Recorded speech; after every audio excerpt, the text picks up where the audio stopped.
Bienvenidos conexionistas, una emisión más y como habrán notado, pues ya estamos tocando varios temas de interés, sobre todo porque en Estados Unidos se vienen las elecciones y antes de que venga todo este tema y antes de que empiece todo el circo de noviembre, me parece, ¿no? Primera semana. Pues estamos viendo aquí una serie de cosas muy interesantes. Alejandro, ¿cómo estás? Buenas tardes. Armando, Edgar, muy buenas tardes. Siempre muy contento y complacido de compartir con ustedes. Y Edgar, pues tú eres el especialista y sobre todo, ¿qué está pasando? ¿Quién agarra unos inmigrantes, los sube a un camión y los manda a otro lado? ¿Qué es eso? O sea, a mí me suena a carreo. ¿Qué está pasando ahí? No entiendo.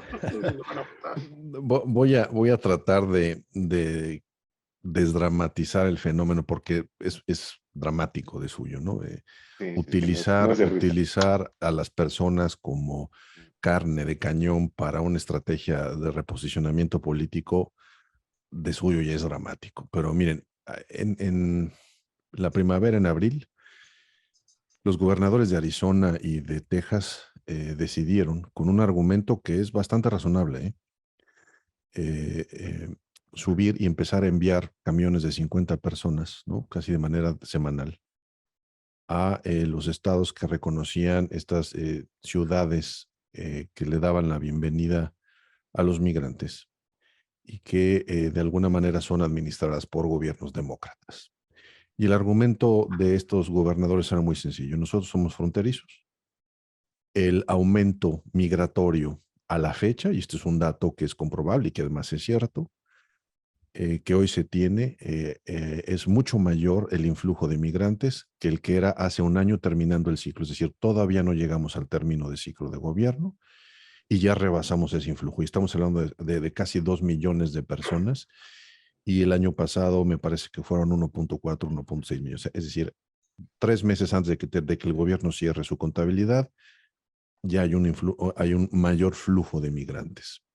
Y los republicanos dicen, bueno, porque el presidente Biden no ha querido hacer nada y está este famoso título 42 que lo que dice es que si a ti te toman en la frontera como inmigrante, inmediatamente te regresan a tu país y que fue esta innovación del presidente Trump. El presidente Biden trata de echar esa decisión abajo, no lo logra y entonces los migrantes se regresan. Pero ¿qué pasa? Este grupo de migrantes tiene esta característica, son casi todos en su mayoría venezolanos. Y el gobernador de Santis, ¿no? Este estado que por alguna razón extraña y no logro entender por qué el compañero Alejandro Envila tendría una fascinación por Florida. El gobernador de ese estado innova, ¿no? Y dice, bueno, pues yo los voy a mandar en avión y además los voy a mandar a uno de los íconos, ¿no? De la clase pudiente de Estados Unidos, que además, dicho sea de paso, este lugar que es Martha's Vineyard, que está en el estado de Massachusetts, es una isla que está ahí, es el lugar donde el presidente Obama tiene su casa de descanso y de retiro. Entonces, envía también un grupo de migrantes al respecto. Entonces, el fenómeno que se ve y la parte política que se ve es que los republicanos están tratando de retomar, de reavivar este asunto migratorio para hablarle a su base, ¿no? Porque es un tema en el que ellos es bandera política electoral en un momento que ha sido muy crítico, porque sus candidatos, a pesar de que la gran mayoría de ellos tienen este endoso del presidente Donald Trump, no están saliendo bien en las encuestas cuando se comparan con candidatos demócratas por un tema, el tema del aborto. La posición de los candidatos republicanos ha sido tan extrema que el tema del aborto se ha convertido en un, pues lo voy a decir así, en una punto de quiebre, porque los republicanos pensaban que las elecciones de noviembre iban a ser una fiesta para ellos. Y al tratar, y esa es mi lectura, al tratar de rescatar algo, pues identifican este tema migratorio y empiezan a hacer estos movimientos. La sorpresa es que la opinión pública no está favoreciendo a la causa republicana y además las reacciones en los estados, ¿no? Han sido favorables en donde hay un apoyo en este momento, y quiero subrayar eso, en este momento, a estos flujos de migrantes los han recibido, ha habido ya fotografías, imágenes por ahí dándoles la bienvenida. El día de ayer, empresas como Google y algunas grandes empresas Amazon anunciaron que ellos iban a comprometer a contratar 20,000 migrantes al año.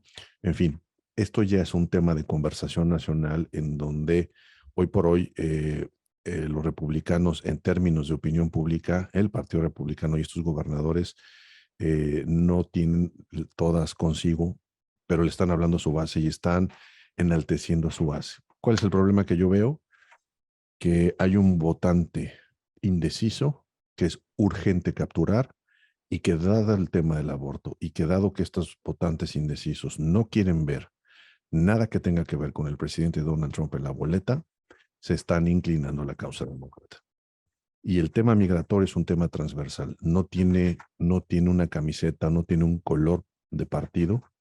Es claro que el ciudadano norteamericano ve con mucho recelo este tema de cuidar sus fronteras y hasta ahorita todo indica que en términos de reputación, ¿no? Estos movimientos de los 3 gobernadores más importantes que han iniciado esto, se les está complicando las cosas. Entonces, esa es la lectura hasta ahora, y digo hasta ahora porque todavía falta, ¿no? Que en estados como Nueva York, en los mismos estados donde han estado, las organizaciones y los gobiernos demócratas empiecen a pedirle al gobierno del presidente Biden más apoyos porque en los hechos se necesitan recursos para atender ese influjo de migrantes y esas ciudades no están preparadas para eso. Entonces, esto se puede convertir en algo muy complejo de política pública por resolver y yo diría que esta, déjenme decirlo así, jugada de ajedrez todavía no termina. A ver, déjame preguntarte, Edgar, una cosa. Creo que es un fenómeno del mundo. Todos somos muy respetuosos de los derechos humanos cuando hablamos de migración, mientras la migración no llega a nuestras ciudades o nos implica un problema. Uh-huh. Lo vimos de cerca en México, en Tijuana, la llegada de haitianos y el regreso de gente que el gobierno de Donald Trump empezó a lanzar, no necesariamente indocumentados mexicanos que repatriaran, no. Eran migrantes de diferentes naciones, también había mexicanos, pero vamos, colapsaron Tijuana. Y bueno, yo escuché muchas opiniones de tijuanenses que decían, a ver, tenemos que ser solidarios, es un tema de derechos humanos, y sí es cierto, pero también es cierto que cuando los migrantes se instalan porque tienen que dormir en un lugar, en el parque público, porque tienen que comer, porque se les tienen que distraer recursos, las sociedades dejamos de ser tan progresistas y empezamos a ser más egoístas y a pensar en, a ver, esta es mi ciudad y no estaba sucia, y empieza el discurso llamado conservador por muchos lados. Pero a ver, yo creo que es un tema, no voy a decir si está bien o mal, es un tema de naturaleza humana. A nadie le gusta ver su patio feo. Bueno, habrá quien sí, pero la gente normal no. A nadie le gusta ver su ciudad sucia, a nadie le gusta que tocar con la realidad, ¿no? A ver, ¿qué va a pasar? Pregunta Edgar, ya me extendí mucho. Cuando estos grupos lleguen a estas ciudades de la costa este, cuando empiecen a colapsarlas, porque creo que es la apuesta de los gobernadores republicanos. O sea, tú eres muy progresista y tú estás a favor de, pues te los mando. Uh-huh.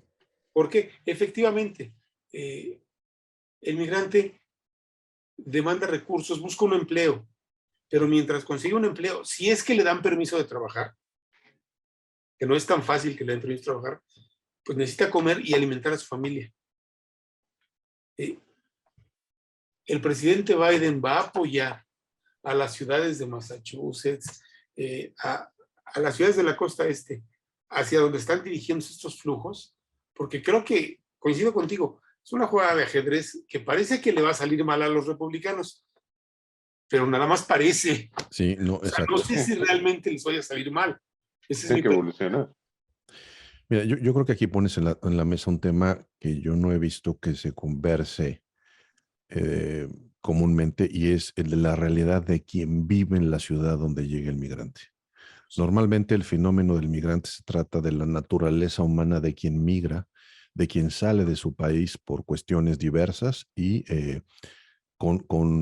digamos, un acento muy claro en este dolor humano, ¿no? Por Sí, las sí. causas por las cuales deja su país. Más es real. No, sin duda. Pero poca atención se presta a quien está en esta ciudad, porque quienes están en esta ciudad, pues estás hablando de ciudades que también tienen carencias.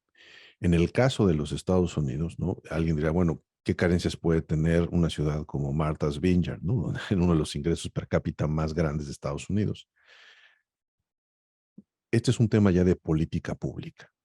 Y cuando el tema de política pública, estás hablando de temas de presupuesto, de reasignación de recursos, y en Estados Unidos eso se tiene que discutir en el Congreso. Y para cualquier cosa, esto ha sido campaña demócrata que va a ser frenada por los republicanos. Y dices bien cuando señalas que este es un ajedrez que aparentemente están perdiendo los republicanos. Cuando esto se sature, yo creo que hay varios efectos, Alejandro. Primero, hoy tenemos migrantes venezolanos. ¿Por qué venezolanos? Porque de acuerdo con las características legales, México dijo que no los va a recibir. Y por otro lado, Estados Unidos no los puede regresar a su país porque no hay relaciones diplomáticas. Entonces, Venezuela no va a recibir ningún avión que venga de territorio estadounidense por esa realidad. Entonces se quedan. Y todos estos migrantes tienen la característica de que están pidiendo asilo. Y mientras les resuelven el asilo, ¿no? Entraron de manera ilegal a Estados Unidos, pero mientras no haya sido resuelta su solicitud, están protegidos por la ley. Resuelto significa aceptado o rechazado, cualquiera de los dos. Exactamente. Ahora, y este fenómeno, bueno, pues entonces ellos pueden trabajar y pueden ser, digamos, tener derechos para recibir servicios y asistencia social. ¿Qué implica esto? Presupuesto. Ahora, este fenómeno, ¿no? De mandar inmigrantes también abre el camino para todos aquellos otros inmigrantes no venezolanos, para todo el flujo de migrantes de colombianos, de centroamericanos, de mexicanos, que vea como esto una alternativa para decir, no, ya las ciudades no solamente son las tradicionales, las que conocemos.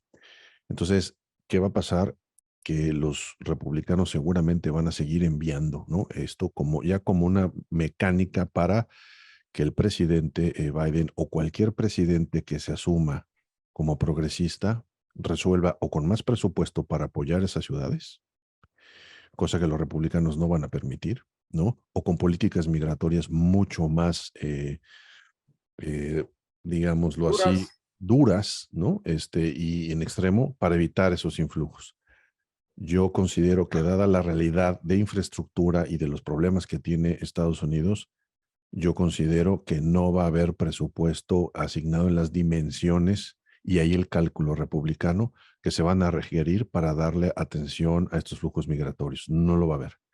El cálculo Entonces, es, perdón, si te estoy entendiendo, el cálculo es relativamente simple, aunque es un tema muy complejo. Le traslado el problema presupuestal que significan los migrantes a las ciudades demócratas así es. para que colapsen. Y además, ¿no? Le echo a andar a las ciudades demócratas. Quien está dando asistencia en este momento a estos grupos son organizaciones no gubernamentales. No son las ciudades. Las ciudades no tienen presupuesto. Exacto. En el caso de Nueva York es muy claro. Son ONGs que a través de generosas aportaciones han estado apoyando, pero el presupuesto se les acaba. Y entonces lo que están, además de señalar lo que acabas de decir, están poniendo justamente, enfilando todos estos temas al gobierno federal. Porque los gobernadores, los alcaldes, las organizaciones van a decir, necesitamos todos, van a decir, necesitamos más apoyo y van a voltear a ver al papá gobierno federal para decir, o abres la llave del presupuesto o esto se nos convierte en una crisis sanitaria impresionante, porque hay que agregar que esos estados ya tienen sus propios problemas, ¿no? Con, digamos, indigentes que no tienen hogar, con personas que están viviendo en la extrema pobreza, que ven cómo llega un migrante y entonces ese migrante, lo voy a poner así, ¿no? Compite por los recursos a los que ellos se sienten que tienen derecho. Claro. Y entonces ahí se puede gestar, ¿no? Una crisis social importante en términos de guerra cultural. Claro. Entonces, este problema puede tener mayores dimensiones y no es un asunto de darles la bienvenida y ofrecerles sándwiches y sopas instantáneas y permitirles que acampen en el camellón, ¿no? Algunos días. En la medida que esto aumente, se va a convertir en un problema de presupuesto, de ejecución de política pública y de agentes que necesiten o que tengan que ejecutarlo. Y hay una realidad muy importante que es en todo Estados Unidos, ¿no? El problema de las casas de habitación. No hay y son muy caras. Entonces, no hay un tema de dónde los vas a colocar, ¿no? Y esto es un grave. Entonces, yo creo que esta jugada republicana, visto así, solamente desde la parte política, algún maestro de ajedrez podrá decir bien jugado porque está poniendo en aprietos o va a poner en aprietos al gobierno federal, independientemente de las implicaciones humanas que esto pueda tener. Habrá que ver el timing, ¿no? Hasta dónde llega. Así es. Sí, porque aquí lo que me brinca es que falta menos de mes y medio para Exactamente. Selecciones, ¿no? Es Entonces, pues, ¿tú crees que lleguemos a evolucionar estos, pues a ese lugar que estás mencionando tú, o simplemente se va a quedar en el clásico de, ya ven lo que nos están haciendo los republicanos, hablando sobre los gobiernos de las ciudades demócratas en el norte? Yo creo Es que decir, es una forma de afianzar, diciéndoles, ya ven, pues, son inhumanos, vean lo que hacen. yo lo veo así, es de aquí a noviembre es hablarle a la base. Exactamente. Para reforzar, ¿no? Cada uno a su base. Cada uno a su base.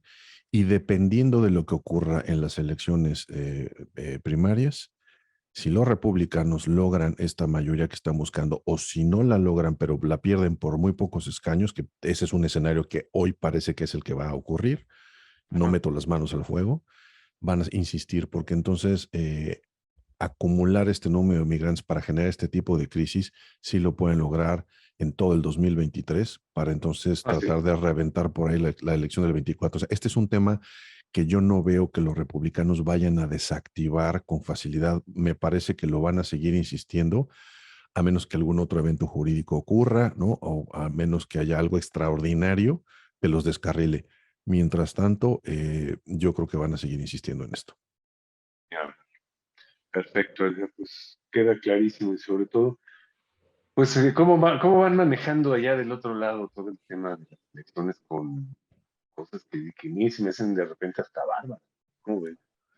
Que además le plantea al gobierno mexicano que tiene que seguir este fenómeno porque mientras esto ocurra, yo no creo que ese tema se vaya a flexibilizar y pudiera tener repercusiones también para el flujo migratorio en México. Por supuesto, ¿no? Eso es indudable, ¿no? Estamos acostumbrados a hablar de la migración desde la perspectiva de que somos un país que tiene a 20 millones de compatriotas en Estados Unidos. A ver, somos un país, como muchos en el mundo, que recibe muchísimos migrantes y que está sujeto, cuyas ciudades están sujetas a esas mismas presiones presupuestales. Vamos a ver Tapachula, varias ciudades del sureste, y las ciudades fronterizas al norte de México, la de Tijuana, pero no es el único caso, ¿no? Claro. Esta es una lección para México, si es que México decide tomarla. Claro. Y eso no estaría yo tan seguro. Exactamente. Pues muchas gracias, Edgar. Gracias a ustedes. Muchas gracias por todo esto que nos aclara sobre la política. Y Alejandro, pues también muchas gracias por participar. Muchas gracias, Armando. Muchas gracias, Edgar. Rápidamente, tu Twitter, ¿cómo podemos seguirte? ¿Cómo podemos saber de tus...? En Twitter, @envilafisher. Magnífico. Muchas gracias. Y nosotros somos Conexionistas MX, tanto en Facebook como en Twitter, en YouTube. Nos encuentran como Conexionistas México. Recuerden seguirnos, recuerden suscribirse a nuestro canal. Y en Spotify nos encuentran como Conexionistas. La música que escuchamos es música de Alejandro Saborita, la encuentran en YouTube. Y el diseño de Conexionistas es de Sofía Reynoso. A ella la encuentran en Facebook y en Twitter. Muchas gracias, nosotros somos Conexionistas.